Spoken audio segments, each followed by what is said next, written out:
Hi guys, today we are going to discuss about the emergency provision in the Constitution that comes in part 18 from article 352 to 360. So three emergencies are being discussed there. First one is national emergency, second one is president's rule or state emergency, third one is financial emergency. So these three emergencies are being proclaimed in three different situations, depends upon the need of the hour. So we know that in the Indian Constitution there is a provision called ordinance power of president also, ordinance power of governor also. So ordinance power of president is for the union, ordinance power of the governor for the state normally. So when this ordinance power is there with the executive, we know that the executive, president and the governor, they issue the ordinance. So executive has the ordinance power or executive is getting the legislative power. In normal situation, legislation or lawmaking is the business of legislature. That means parliament or Vidhan Sabha. So legislation is their job. But whenever there is some abnormal situation, the executive are vested with the power of ordinance issuing, or they can bring the temporary legislation to handle the situation. Similarly, in Indian Constitution, there is provision for emergency in order to handle some abnormal situation. So one difference with the ordinance, this emergency is, in the case of ordinance, in the same polity, that means if it is central government, if it is state government, within the same polity system, the doctrine of separation of power is being overridden by the need of the hour in abnormal situation. But in the case of emergency provision, the doctrine of division of power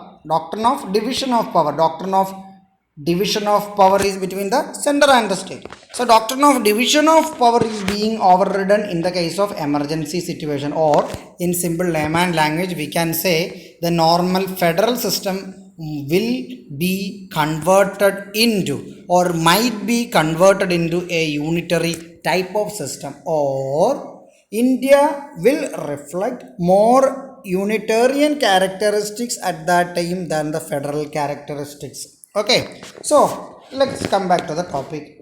In emergency, whenever there is an abnormal situation in emergency, in order to meet that, central government will be having more power, even in the legislative sphere also, executive sphere also. Why the central government is vested with such a power means, because in Constitution we have given utmost importance for the sovereignty, unity, integrity and security of the country. So in order to protect this and the democratic political system in our country, central government has vested with some great powers. That is what is this emergency. So three emergencies are being discussed here. First one is article 352, national emergency. So when this national emergency is being declared, so the causes are being given here.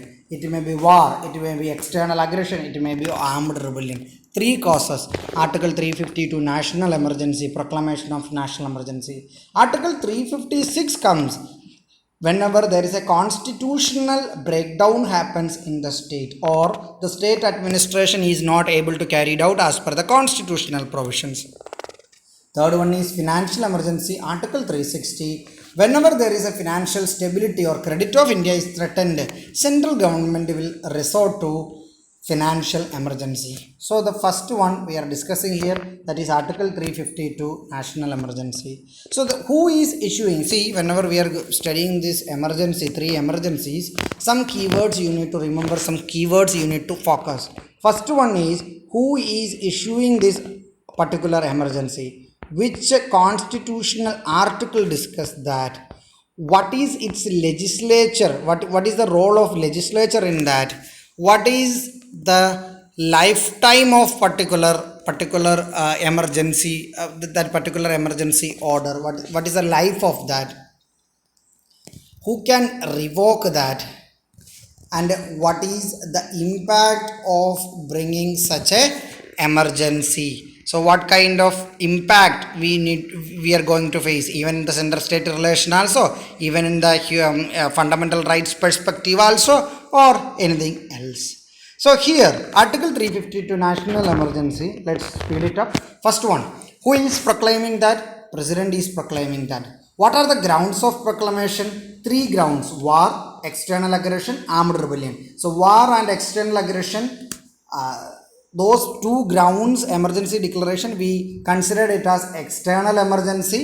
If it is on the ground of armed rebellion, we call it as internal emergency, because armed rebellion, we know there is Naxalite incidents, there is internal terrorism incidents, internal Maoist movement incidents. So those kind of situations actually we consider as an internal emergency, but at the same time war or external aggression is considered as an external emergency.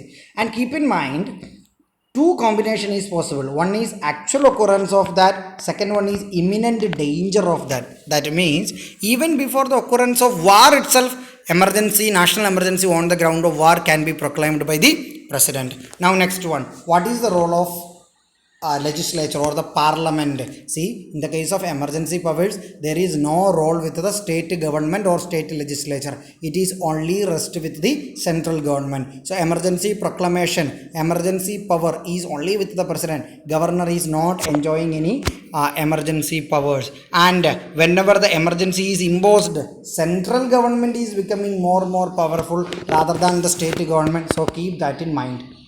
Now, so what is the role of parliament in the case of Article 352 National Emergency Proclamation? See, once the president proclaimed that emergency, within 1 month of time, parliament in the sense each house of the parliament, Lok Sabha also, Rajya Sabha also needs to give approval, needs to pass that with a particular kind of majority, that is sometimes known as special majority. That means majority of the members of the house plus 2/3 of the members present and voting. So the parliament with this kind of majority needs to approve that, then only it can continue.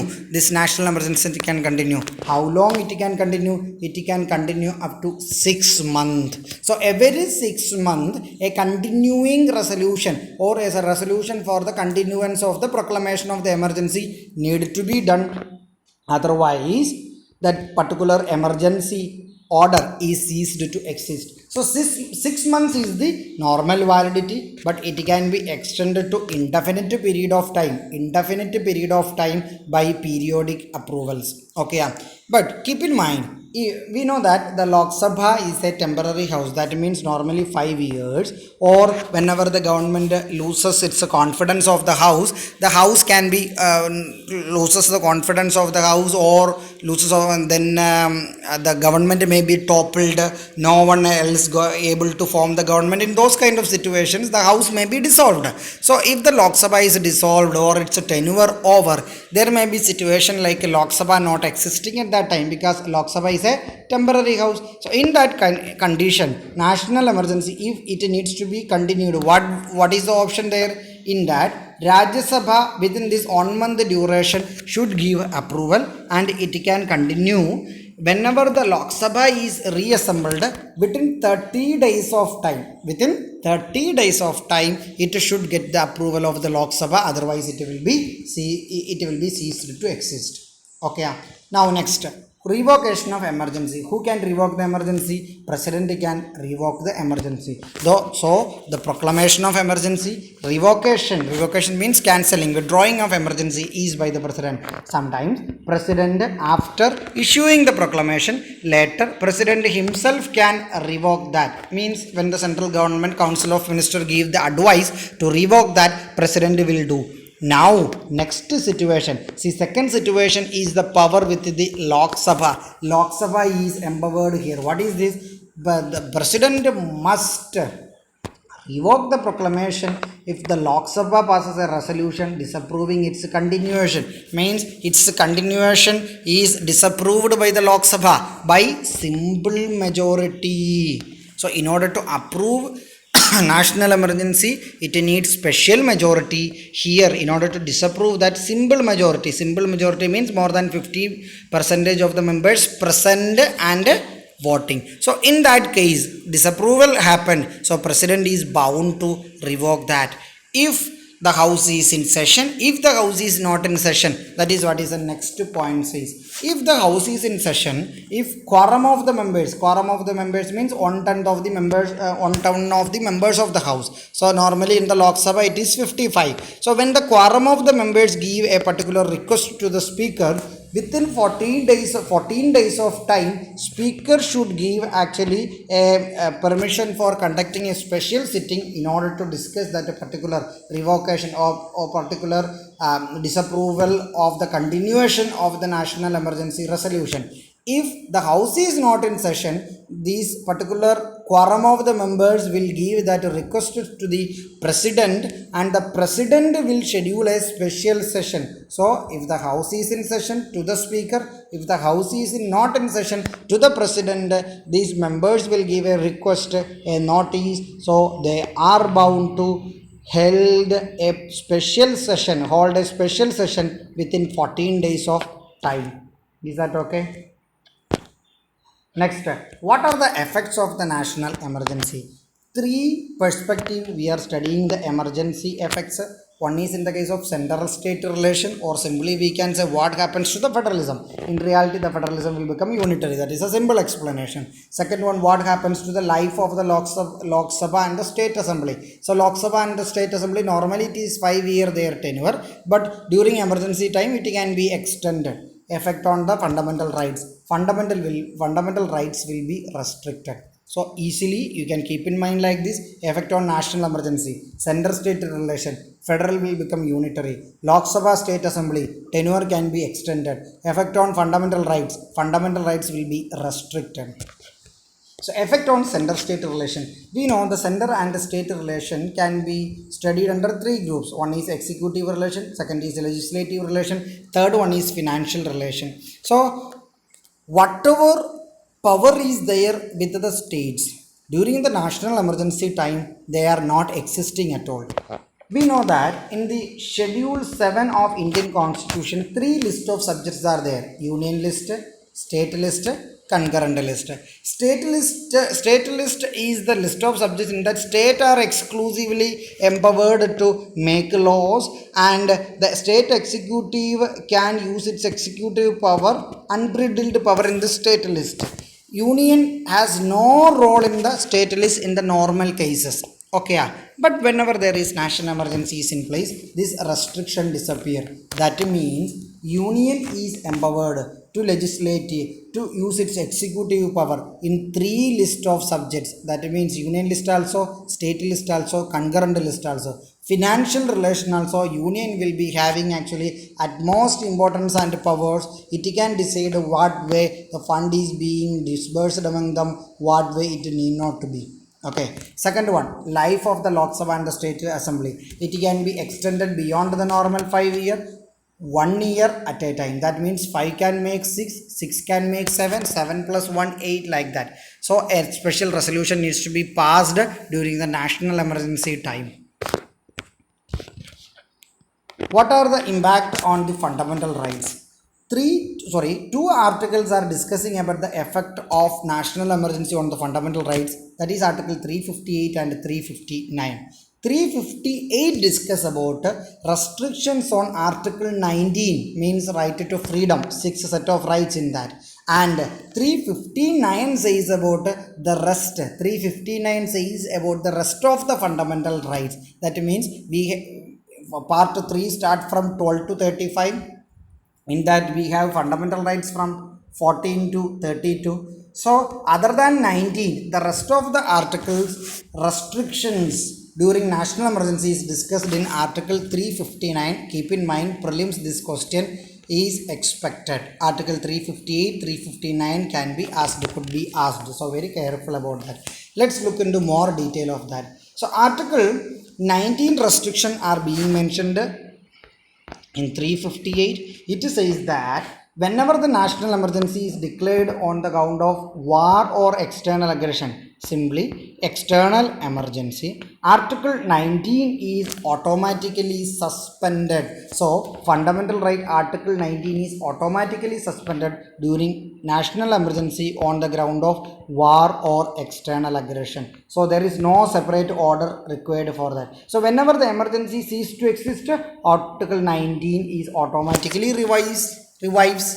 Is that okay? Now at the time of article 359, see, it says about the rest of the fundamental rights. Here the restriction is the fundamental rights itself is not suspended, but at the same time, the right to move the court for its enforcement is suspended. That means you are enjoying the fundamental rights, but you cannot approach the court for its enforcement. We know under Article 332, writ jurisdiction is there. Writ jurisdiction says about whenever the fundamental right is violated, you can approach the Supreme Court for issuing 5 set of writs. So that enforcement is being restricted under Article 359. Now, see here, there is some crucial difference with Article 358, that is Article 358, there is no special order is required for suspension of the fundamental rights under Article 39. But at the same time, Article 359, you need special order. In that order, what all will be explained, what all will be mentioned. First one, what all fundamental rights or which article, which fundamental right are being, which fundamental is being restricted, or what all enforcement is being restricted will be listed there. Second one, how long that issue is there, how long that restriction is there can be listed there. The difference is Article 358, whenever the emergency is imposed, Article 19 gone. Whenever emergency is stopped, it comes, not before that. At the same time, Article 359, suppose the emergency is imposed for 6 months.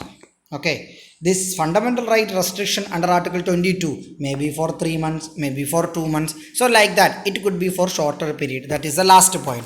The suspension could be for the period during the operation of the emergency, or for a shorter time that is mentioned in the order. Now, next emergency, that is Article 356, President's Rule or State Emergency. Here 3 articles you can see. One is Article 355, 356, 365. 355 is very important because 355 imposes the duty on the sender to ensure the government of every state is carried in accordance with the provision of the Constitution. So the central government is entrusted with the job of ensuring the states are working as per the Constitution. 356 says the President can issue a proclamation if he is satisfied that a situation has arisen in which government of the state cannot be carried on in accordance with the provisions of the Constitution. Here, in order to decide that, President may ask a report to the Governor. So with the report of the Governor or without the report of the Governor, President can issue a proclamation for taking over the power of the state. Keep in mind, the word emergency is missing in Article 356. Or if you hear the word proclamation of emergency, that means Article 352. 356, the word emergency is missing there. Now let's come to the Article 365. So 365 is out of Part 18, but keep in mind 365. 365 says that whenever a state fails to comply with or to give effect to a direction from the central government, it will be lawful for the President to hold that situation has arisen in which government of the state cannot be carried on in accordance with the provisions of the Constitution. So that means Constitution needs to be adhered with. Constitutional provisions. See, constitutionally, central government is empowered to give many advices, many orders to the state government, executive power. So the state government must comply with that. Otherwise, this can be a reason for enforcing Article 356. Is that okay? Is that okay? Now come to the next one. So what is the parliamentary procedure in related to the 356? See, 352 we can remember. So special majority in the parliament is required. Within 1 month, 6 months is the validity. Now comes to the Article 356 or President's Rule. Here 2 months time is there. So parliamentary approval is required within 2 months. Once it is approved, 6 months is the validity. The rest of the point is equally same, ditto, same as Article 352, means whenever the Lok Sabha is not there, within this 2 months of time, Rajya Sabha should give approval. So whenever the Lok Sabha is reassembled, within 30 days, Lok Sabha should give approval. Okay, suppose both the houses are approved. So the proclamation of a state emergency or president's rule is approved by the houses, parliamentary houses. Keep in mind, legislature has no role in that. 6 months is the validity. 6 months is the duration of that. Now suppose again a continuing resolution is passed. It is continuing maximum 1 year. Beyond 1 year, is it possible? Yes, it is possible. How long? 3 years. Now the next difference between Article 352 and Article 356 is 352 can be extended to an indefinite period of time by continuing a resolution, continuously passing a resolution 6 months, 6 months, 6 months, 6 months. At the same time, 356, that is not possible. The maximum possible, continuously possible is 356. In that also, beyond 1 year, we need a special provisions for handling that. So beyond 1 year, 2 conditions needs to be met. Then only Parliament can take up a continuing resolution for continuing the emergency in that particular state. What are that? One is national emergency must be in operation in some part of the country, some part of the country, in some part of the state. National emergency must be in operation. Second one, election commission must certify that the general election to that legislative assembly in that particular state is not possible in that circumstances. So these two important certificates these two important conditions are must in order to continue the proclamation of emergency, Article 356 in that state beyond 1 year. Is that okay? So we have seen Article 356, President's rule of state emergency. In order to continue it beyond 1 year, we have 2 conditions. If it is met, again 6 months, 6 months, 6 months, they can continue up to 3 years time. Now, what are the consequences of President's rule? Keep in mind, center-state relation or federalism kind of, there is a change. Fundamental rights, there is no change. Or Article 356 imposing not harm the fundamental rights of the citizen in any way. Article 352, at the same time, fundamental rights are restricted in different scales. Is that okay? Now, what are the consequences of the President's rule in the state? One is, see, whatever the executive relation between the union and the state completely change, it become union, or union can take over the executive power of the state, and union may suspend the legislative assembly of the state and take over the legislative power by the parliament. Okay, so parliament directly or through president or any subordinate authority, the legislation work of that particular state, executive activity of that particular state will be continued. Now the last one, Article 360, financial emergency. It is very simple one. Whenever the financial stability of the country is threatened, there can be financial emergency proclamation. Who proclaim that? Presidents that. Within what time it should get approval?